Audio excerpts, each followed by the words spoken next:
Hello everyone, how are you doing? This is MD Tech here with another quick tutorial. In today's tutorial, I'm going to show you guys how to disable tablet mode if you notice your Windows computer is stuck in it for some reason.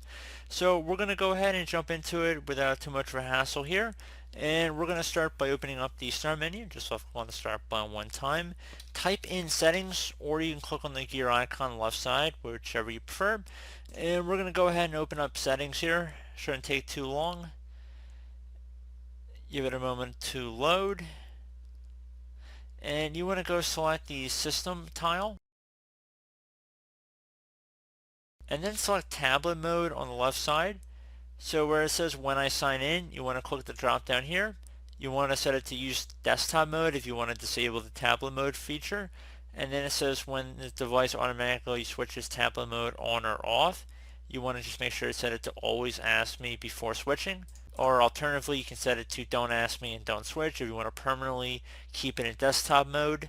So if you want to go an extra step there, if you know for a fact you're never going to use tablet mode, you're welcome to set that. Or you could always ask, if it starts becoming annoying, you can just permanently disable it like I have right here. And once you're done with that, close out of here, and that should be about it. Tablet mode will be disabled. So I do hope this brief tutorial was able to help you guys out, and as always, thank you for watching, and I do look forward to catching you all in the next tutorial. Goodbye.